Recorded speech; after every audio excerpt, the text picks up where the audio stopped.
Hello, everyone, and welcome back for episode 2 of the Brace Football Podcast. My name is Kiren Rao. And this is Shamant Deshpande. And since we're doing this right now, the intro of our last podcast wasn't well received, which, Kiran, was a real shame because we thought about that so much. We had like days of brainstorming and we came up with that exact intro. Uh, it broke my heart. Yeah, it was something that was really well calculated, and I don't know. Unfortunately, it just didn't resonate.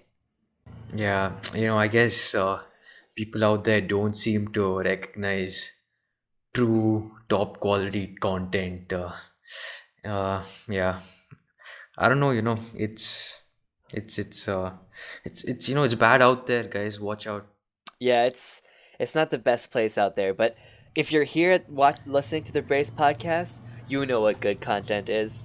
But guys, on a serious note, the reception we received for the last podcast was just amazing. The views, the likes, and all those shares. It was so amazing that all of you listened to it. Yeah, a huge thank you to our listeners, and we also really appreciate all the feedback we've been getting. We've taken most of it on board, and hopefully you'll see something you like this time. Yeah, definitely. We implemented it right away, and this is gonna be a fun podcast, guys. Exactly. If you're new here, welcome. This is a weekly football show where we give you a fresh look at the biggest fixtures gone by, as well as some insight on the coming games. And now moving on to the real content, the Champions League.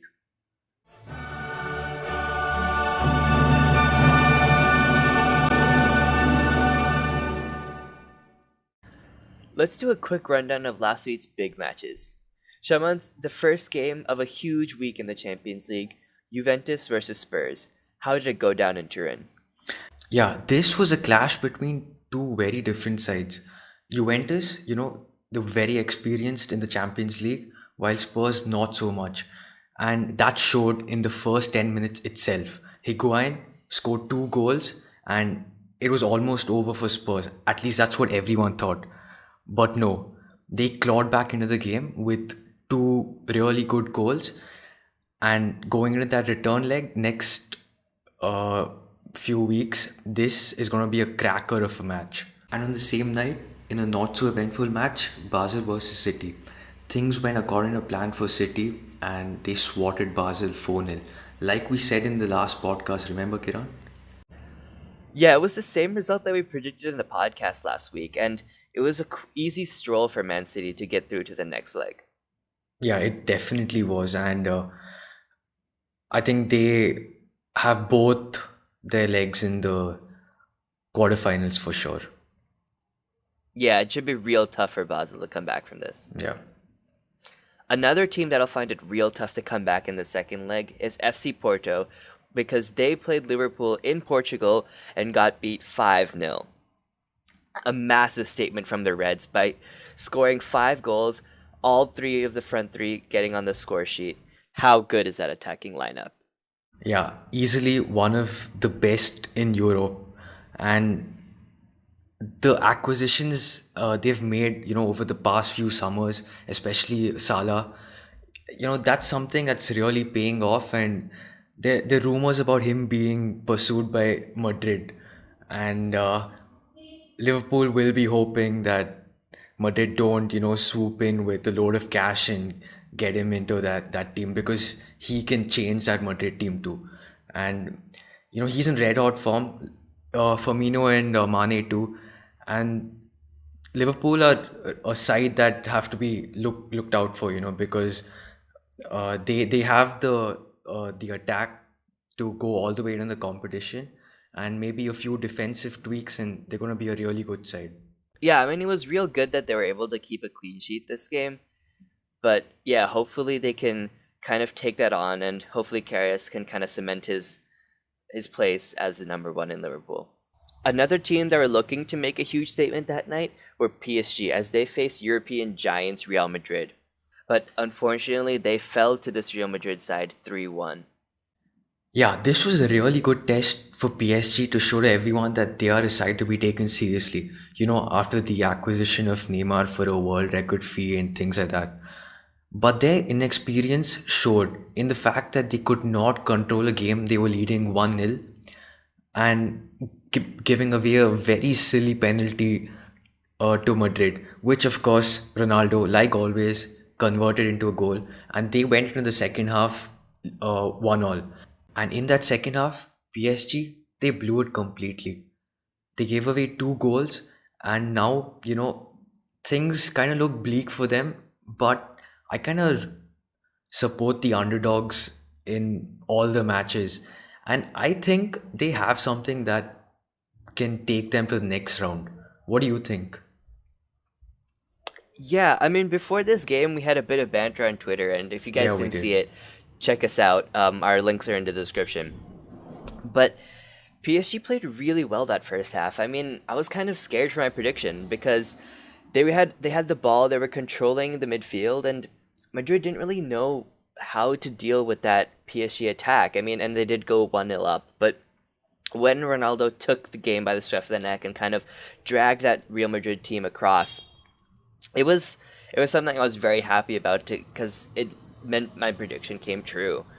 Um, in terms of what this means for the next leg and both of these teams going forward, I feel like this was a bit of a turning event for Real Madrid. I mean, before this game, we weren't really too sure how the squad was developing or how Zidane was really taking this team to the next level. And this these players really have faith in Zidane, and that was showed in some of the celebrations of Real Madrid's third goal as Marcelo just kind of slid up to Zidane. And I think they'll kind of take this as a springboard and go all the way. I'm not sure PSG have a chance this next leg. Like I said, I really think they do have a chance. And Kiran, there's only one way to find out, and that's by betting. Are you up for it? I think you do need to come back for that crown, so I'm ready for you to take it. By the way, guys, this was the first time Kiran won a bet against me, so you can see where this might go. Well, it's in public knowledge now, so technically our record is 1-1. Ah, nice cover. Now onto the main event. A match so big we moved our podcast just so that we could talk to you guys about it. Chelsea versus Barcelona. Shamant, how did things go down at the bridge? Yeah, even before the match began, there was a twist with Conte switching to 3-4-3 from the 3-5-2 and Hazard with playing as a false nine. However, this was actually a really good move considering the fact that Pedro and Willian had such a good match against Hull City a few days back, and to have a traditional striker playing would have resulted in the exclusion of either one of them, and maybe it would have changed the dynamics of the a game completely. And what happened by putting three attacking midfielders in that Chelsea team was that we had a lot of pace up front, and that was very crucial because when you play this system, you're not going to have much of the ball, and you've got to think of ways to make that counter attack very, very successful. And it worked out too. Chelsea were all over Barca and for a good part of that first half. And Willian, he came so close, didn't he, Kiran? Yeah, it was a great performance by him. I mean, he really did just carry that form from that Hull City game.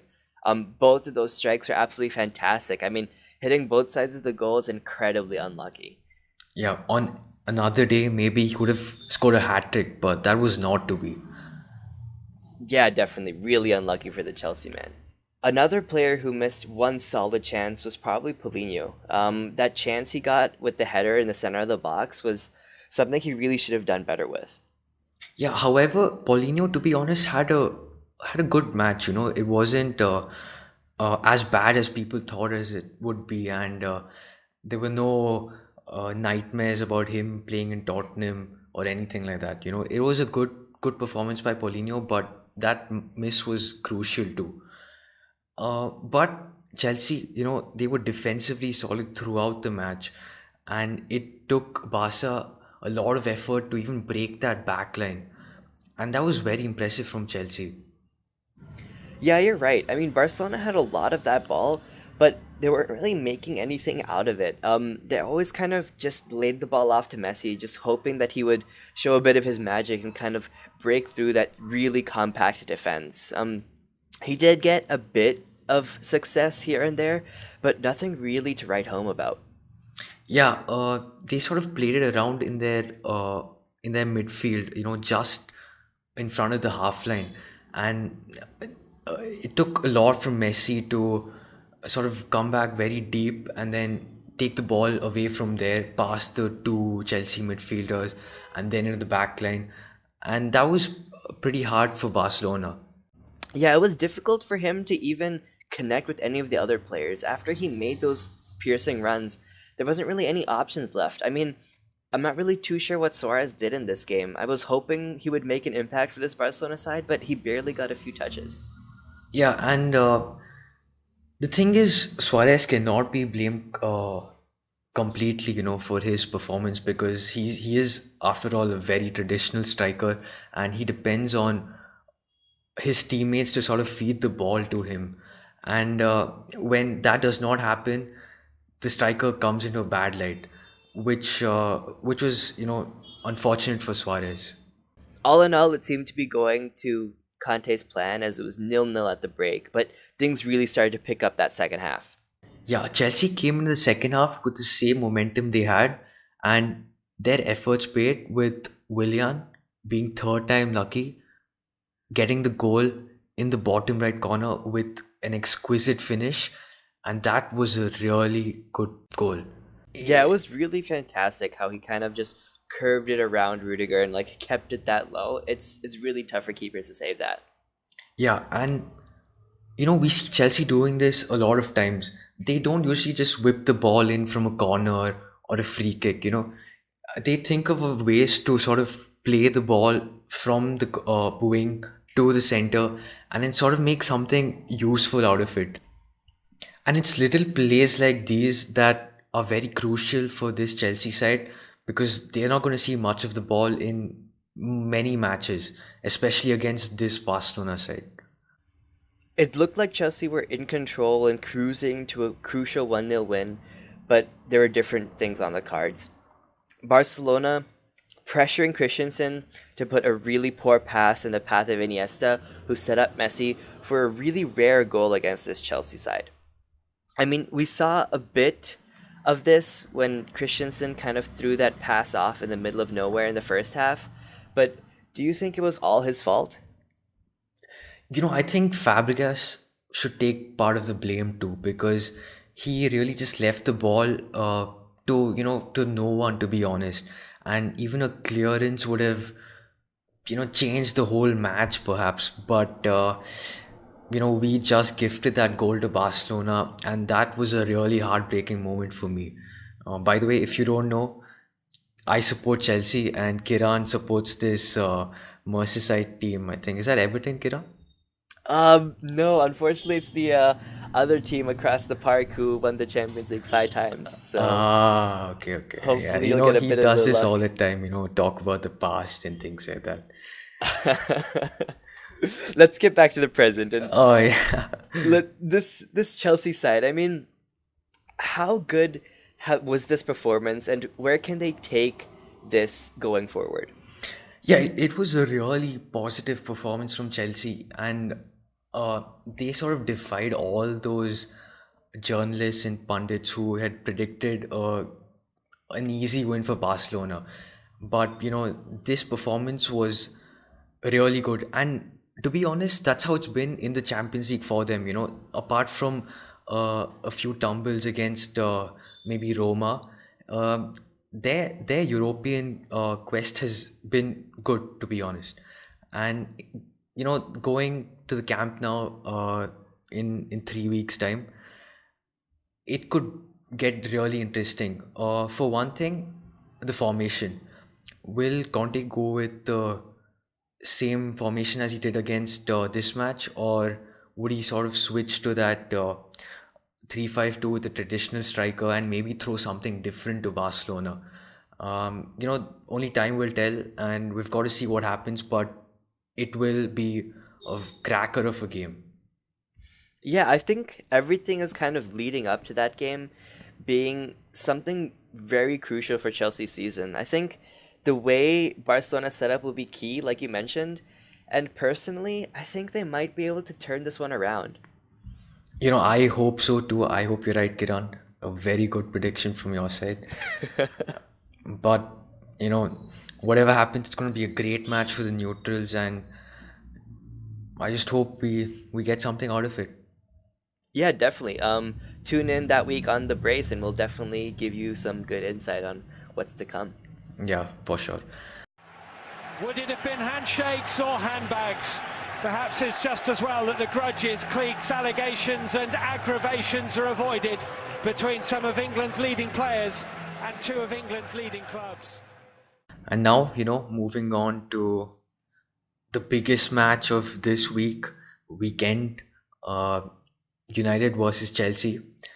Now, about United, they drew against Sevilla, but that was a match that they should have lost.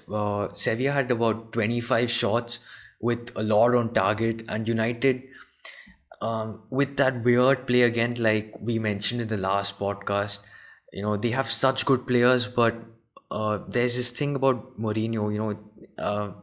He does not adapt to the players he has, and it's that very toxic defensive play that that's putting United back, and it showed against Sevilla. That match. I don't know about that. What do you think, Kiran?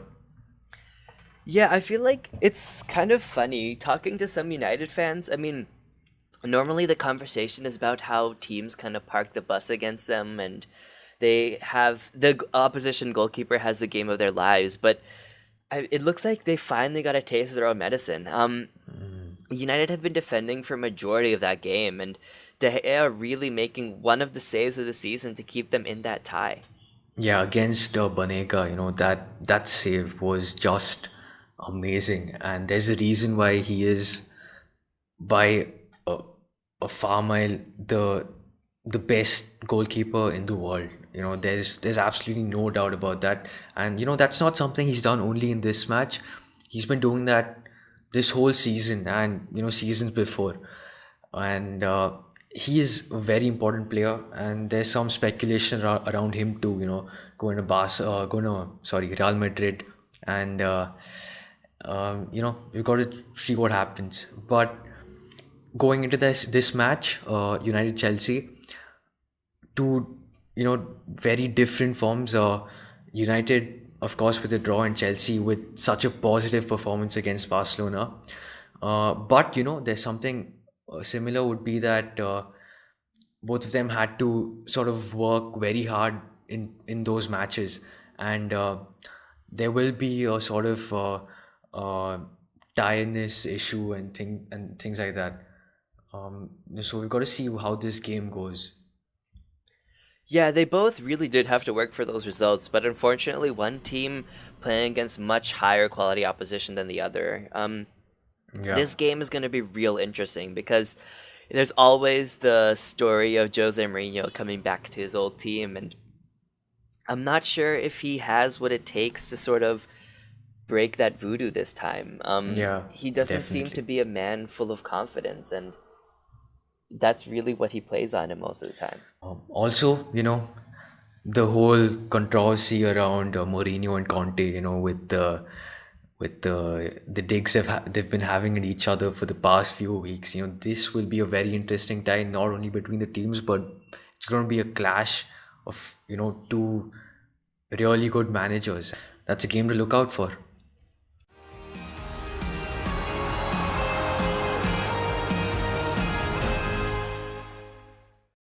And now moving on to a game that presents the first real chance at silverware for Arsenal and City is the EFL Cup Final. This game would have taken the sidelines, but now that City, have crashed out of the FA Cup, I think this presents a good chance for City to sort of show that they're still in this and they're still in the treble. Yeah, this game's gonna be real interesting. I mean, both of these teams are so different. City really epitomizing what it means to be a successful team in modern football, and Arsenal kind of dropping off the pace a little bit. Yeah, and it's a good test for the new January acquisitions too. You know, Aubameyang and Mkhitaryan. They can show what they hold up their sleeves, and this is going to be a really interesting match. Yeah, it's going to be tough for this Arsenal team because, like you mentioned, City have to go for that treble now, and they really want to get this first bit of silverware, as that'd be the first step towards that. And that brings us to the end of the second episode of The Brace. Thank you all so much for listening. A special shout out to Instagram user Sixila7991 who predicted the Chelsea Barcelona game right. If you too want to get a shout out on The Brace, stay tuned to all our social media accounts. We'll be posting things ahead of the biggest fixtures of the weekend. Yeah, and go follow us on our Twitter handles, which will be in the description box below. We have some really good banter going on in there with some top quality tweets. And if you really want some good predictions, make sure to follow me. Yeah, you can follow Kiran because he's kind of lacking on the followers. So let's guys go follow Kiran right now. Share the love. Yeah, definitely. Like Kiran said, share the love. And that's that, I guess. We'll see you next week.